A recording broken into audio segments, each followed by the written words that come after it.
Olá, sejam bem-vindos a mais um episódio de Conversa com o Reitor, um espaço para diálogos inspiradores sobre educação, cultura e transformação social. Hoje temos a honra de receber aqui nos nossos estúdios Hugo Paz, que é escritor, poeta e artista visual, é também licenciado em artes visuais e pós-graduado em museologia, com diversos projetos voltados à literatura e exposições nas áreas sociais e de educação. Ele tem sido uma voz potente na interseção entre arte e inclusão. Seja muito bem-vindo, Hugo. Um grande prazer tê-lo conosco. Obrigado, reitor. Prazer imenso estar aqui com vocês hoje, falar um pouco de literatura, de artes, não é? Pois é, rapaz. Hoje a gente quer saber como é que tudo começou e como é que você transitou os caminhos da vida até chegar onde você está hoje, né, como uma grande personalidade, uma grande referência na arte e na educação. Como tudo começou? Bom, foi através do movimento hip hop. Hip hop. O hip hop de novo. Hip hop foi uma escola, foi uma transformações. grande escola, final dos anos 90, ali, começo dos anos 2000, ali na periferia de Osasco. Embora eu seja da região da Zona Oeste, Butantã, né? Sim, então sou indo de lá. Mas daí, quando eu Mas de onde veio a inspiração? Você começou a interagir, participar com os grupos que fazia, ouvia, viu? Como é que foi? Eu vi muito rap, né?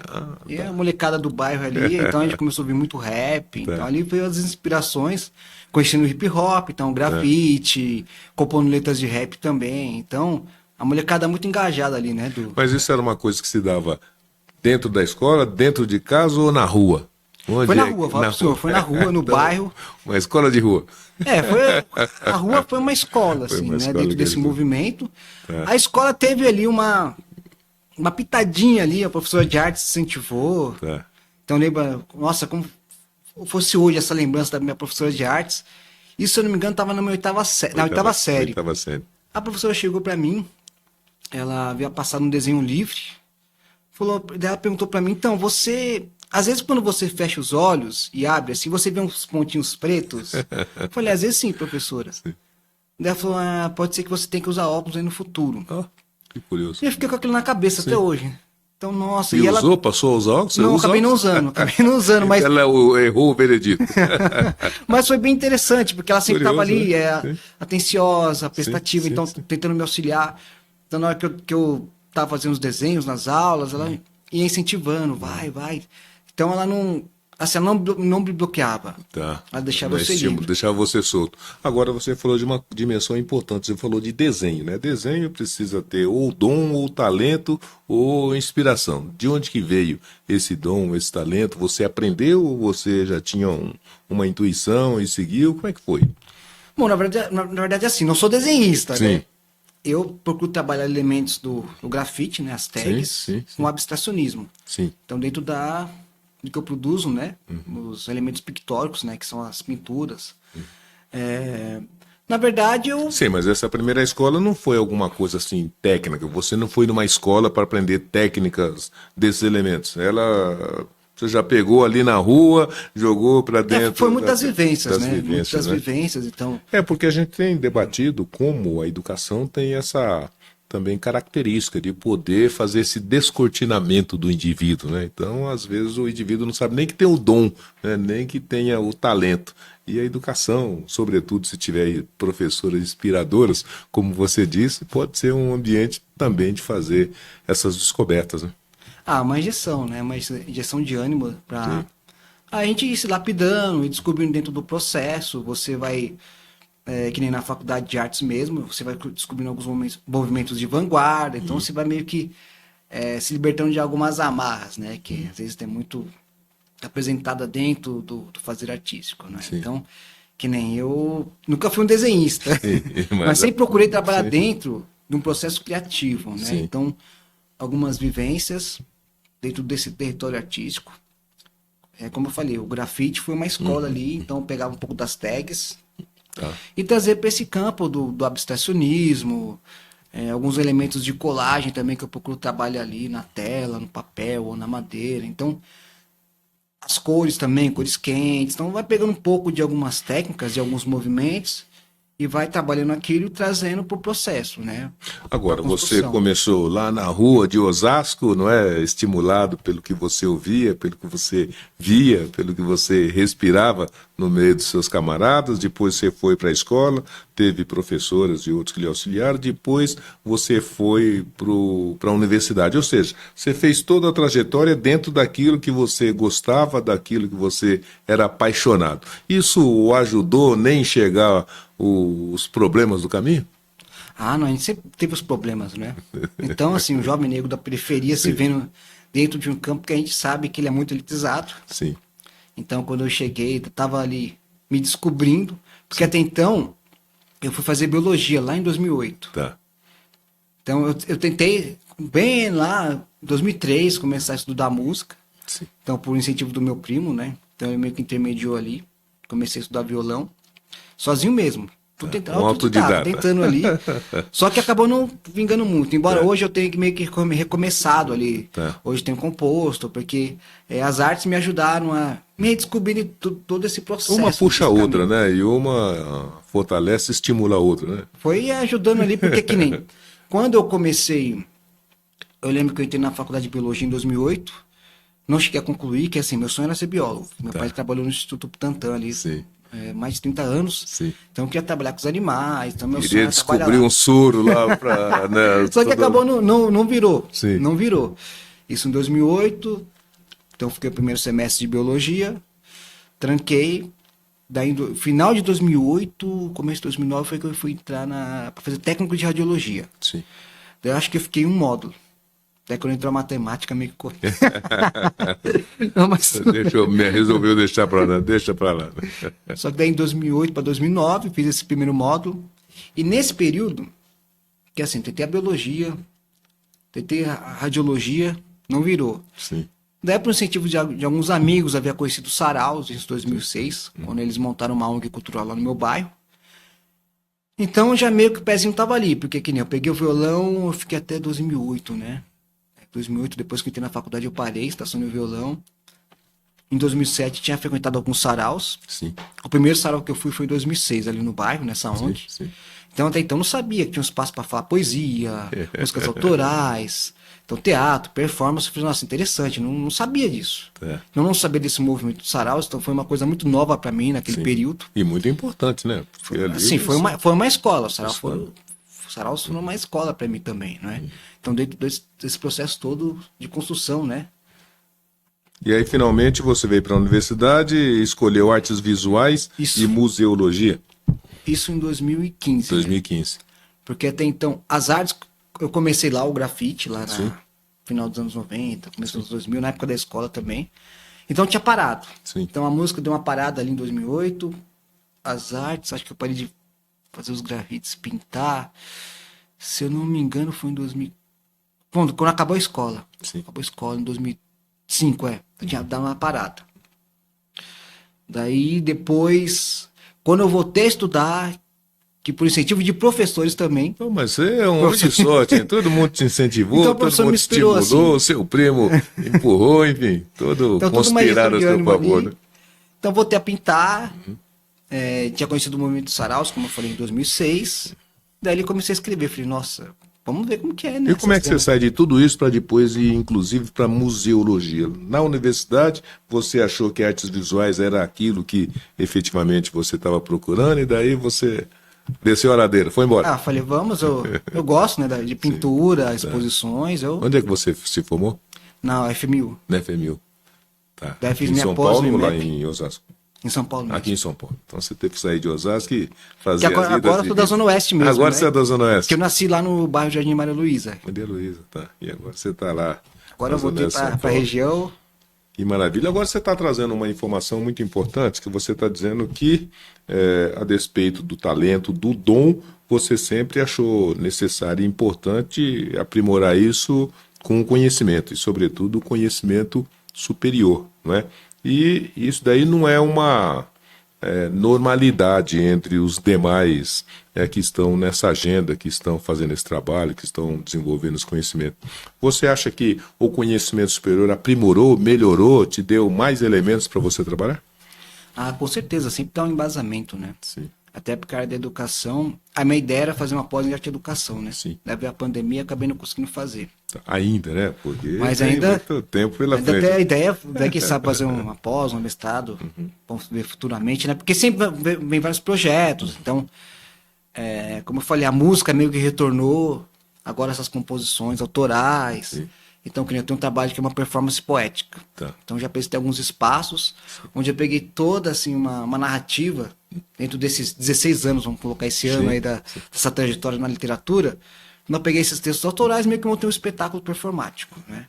Então, entra poemas com boneca Bayomi, com ganzá, pandeiro, um atabaque e também o violão. Então, O violão agora. Então eu procuro trabalhar muito também algumas temáticas Sim. negras, da ancestralidade, né? Da cultura negra, então, da resistência, né? Contra o racismo, preconceito. Procuro trabalhar dentro dessa vertente. E, claro, as questões sociais também, que eu abordo dentro desse espetáculo, né? Que é essa performance poética. Então é isso. A faculdade me deu isso, né? Esse embasamento, porque você vai conhecendo ali. E mesmo o dom precisa ser refinado, né? E o espaço da educação, do conhecimento, ajuda, né? Fazer esse refinamento, esse fortalecimento. Aliás, curiosamente, ontem eu estava assistindo o Fantástico, estava lá em casa e de repente assisti o Fantástico.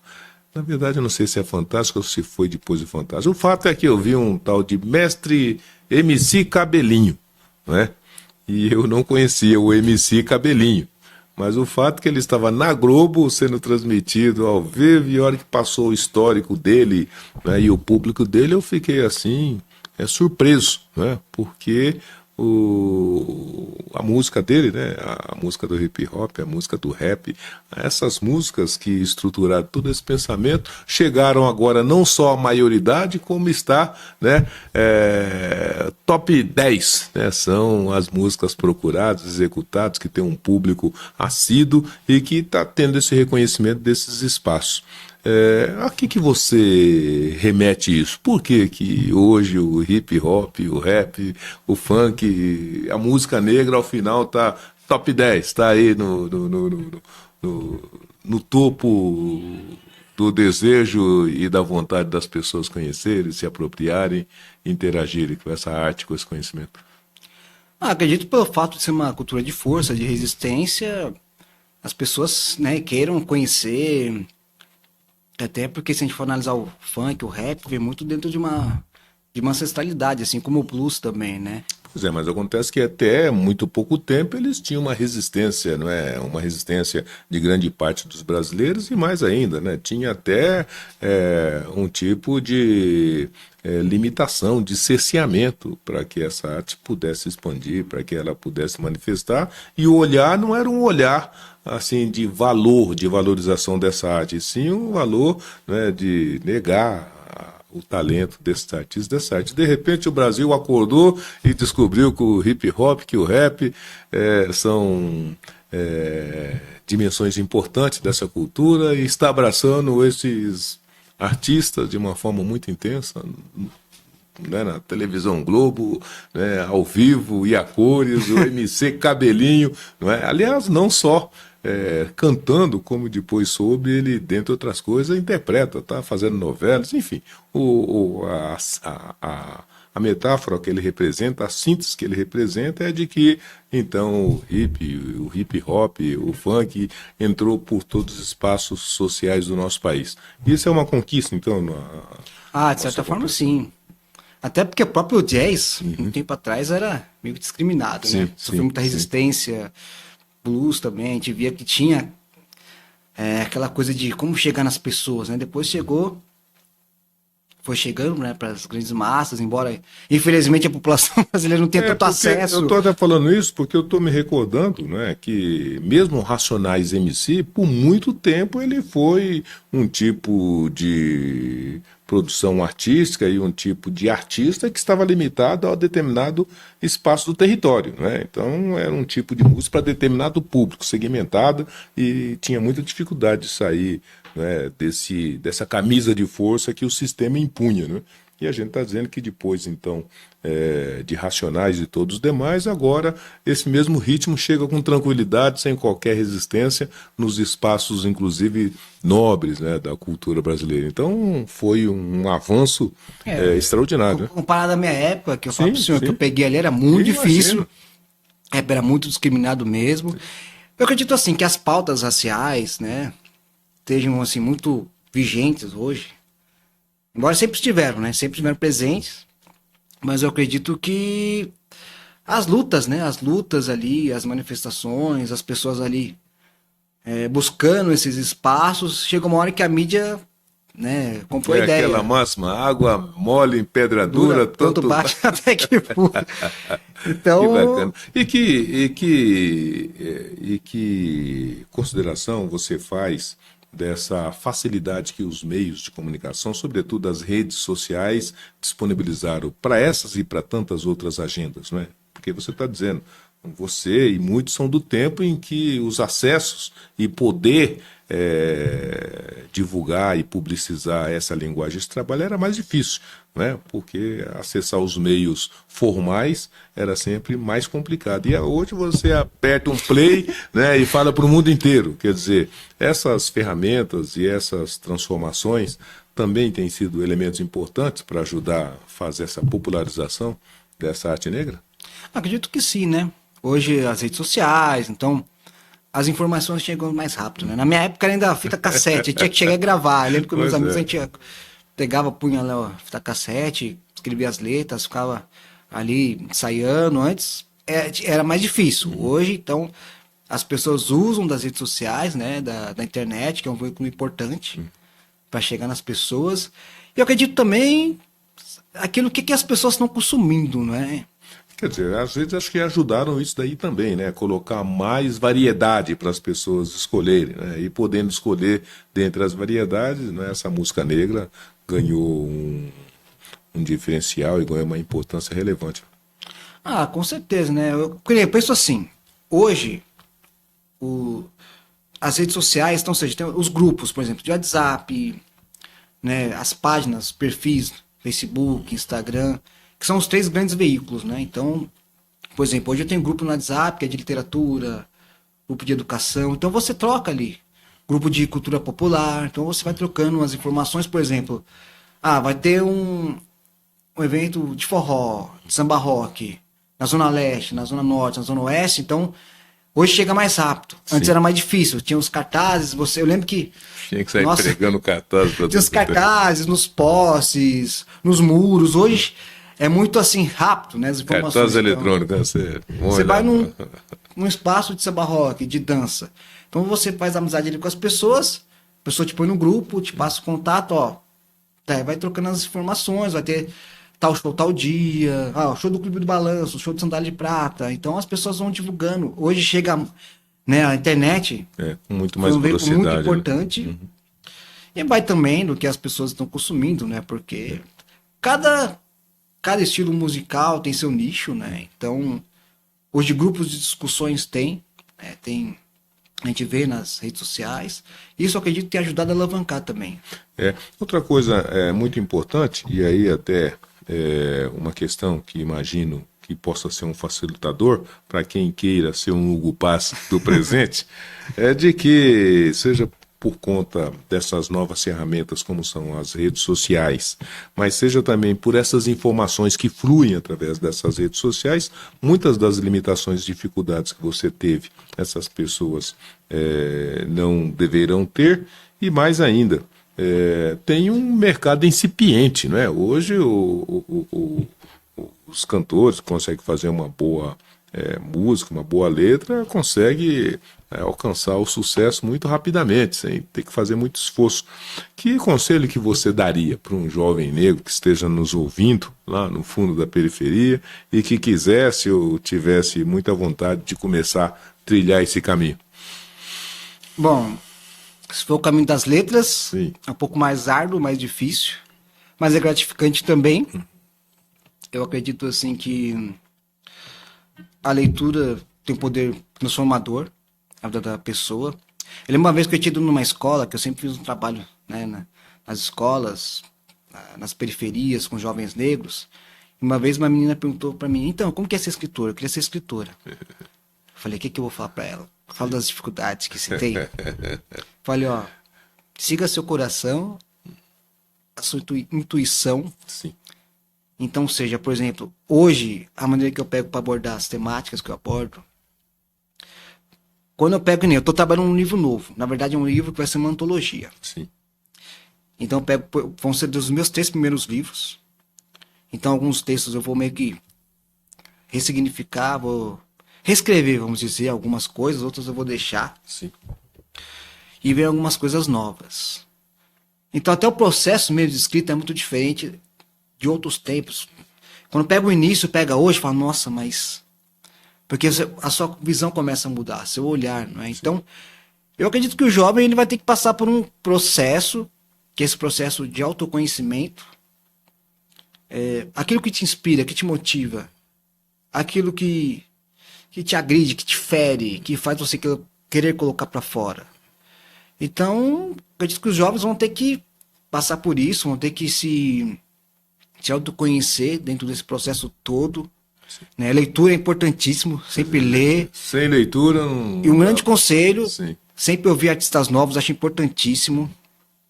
É importante ter contato com artistas do passado, mas é importante também descobrir artistas novos. Então, por exemplo, eu já fui em espaços que eu falava do Fela Kuti. Eu falei, coloca Fela Kuti. Então, eu tô tentando incentivar algumas pessoas a ouvir Fela Kuti. A importância, a militância que o Fela Kuti teve na música negra, na música africana. E, pô, o cara mundialmente conhecido. Tanto que eu lembro que eu fui procurar a biografia dele e tive que comprar um sebo. Então, foi difícil encontrar, né? Imagina. Então, e o jovem negro também é procurar se informar, né? Porque hoje tem muita facilidade. Eu lembro que quando eu fui descobrir sobre o Malcolm X, que eu lembro que eu tive na Galeria do Rock, a imagem vem como fosse hoje na cabeça. Imagina. E tinha uma camiseta dele ali, numa vitrine. Eu falei, nossa, Malcolm X, nunca ouvi falar. Eu cheguei e perguntei pro meu pai, quem é Malcolm X? Ele foi um militante negro dos Estados Unidos, dos décadas de 60. Ele falou meio assim por baixo, né? Falei, beleza, vou pesquisar quem é esse cara. E naquela época ainda era videocassete. Ela tinha, né, as locadoras. Olha, eu falo pro senhor, foi um sacrifício pra achar o filme dele. Ó, do Butantan, você sabe onde eu fui encontrar o filme do Malcolm X? Uma locadora lá do Morumbi. Se eu não me engano, era Blockbuster, né? Antiga Blockbuster. Então, hoje os jovens têm muita facilidade. Eu fui no Malcolm X no Prime, né? Lá no streaming. Não. Você bate no Google, aparece aí. Então, naquela época era muito difícil, né? Do Steve Biko mesmo, foi uma professora que falou pra mim do Steve Biko, né? Então eu falei, nossa, é interessante, não é? Eu tô indo por um caminho que até então eu não conhecia, era muito desconhecido. Então eu acredito que o jovem é procurar, sabe? Procurar saber sobre a sua história, procurar entender sobre seus militantes aí, pessoas que lutaram por nós, né? E participar de encontros de literatura negra, ver os artistas aí de agora. Então acho que é de suma importância, né? A gente ter esse acesso, essa troca, e aproveitar as redes sociais para a gente ter essa troca, entendeu? Essa comunicação. E quem quiser saber mais sobre a trajetória, as realizações, as obras e as grandes conquistas de Hugo Paz, como é que faz? Bom, tem meu Instagram, que é Hugo Rodrigues Paz. Hugo Rodrigues Paz. Meu blog é retratosdehugopaz.blogspot.com. Tem meu Facebook, que é Hugo Paz. Tá? E nessas pessoas quiserem conhecer, convido a todos aí para conhecer um pouco aí da minha trajetória. Né? Tem exposições, lançamento de livros, apresentação da performance. Também quem quiser chamar para escolas, ONGs, espaços de convivência, universidades. Então, em janeiro estava participando lá no Auditório Milton Santos, na FEFELESH. Participei lá de um encontro de literatura e educação, né? Sim. Aí no começo do ano. Então é importantíssimo. É legal que tinha muitas autoras mulheres negras, né? Então foi bem interessante, né? Os debates, as temáticas que estavam sendo abordadas, que é de suma importância. E hoje eu vejo assim, né? Muitas autoras aí que vêm inspirando bastante, como a Bell Hooks, Angela Davis, Maya Angelou, entre tantas aí. Acho que é importantíssimo ter acesso, né? Pra gente saber da nossa história. Acho que isso abre a mente das pessoas, né? Acredito que a sociedade precisa precisa dessa engrenagem, né? Essa Pra dar engrenagem está sempre... uma chacoalhada. Chacoalhada, rapaziada. Hugo Paz, eu queria te agradecer pela gentileza da presença, né, cumprimentar pelo seu trabalho, né, maravilhoso, né, de grande envergadura, que te ajudou a fazer, né, toda essa trajetória, que está te levando aí para caminhos ainda desconhecidos. E da mesma maneira agradecer a gentileza de você vir aqui conversar conosco. Eu que agradeço pela oportunidade aí, falar um pouco de arte. Falar um pouco de artes, né? O nosso programa tem um tempinho aqui limitado, mas é importante que as pessoas saibam, né, que o Hugo Paz está fazendo a diferença aí na sua área e na sua arte. Então agradeço a gentileza e espero poder estar conversando com você outras vezes sobre esses e tantos outros temas. Obrigado, eu que agradeço pela oportunidade aí. Viva as artes, viva a literatura negra, a educação também, que é transformadora. Sim, sim. Maravilha. E para vocês que prestigiaram e que acompanharam aqui a nossa conversa com o Hugo Paz, da mesma maneira a nossa gratidão, nosso agradecimento pela disposição e também pela audiência, né? Nós vamos voltar com o nosso próximo Conversa com o Reitor na semana que vem. Abraços, tchau.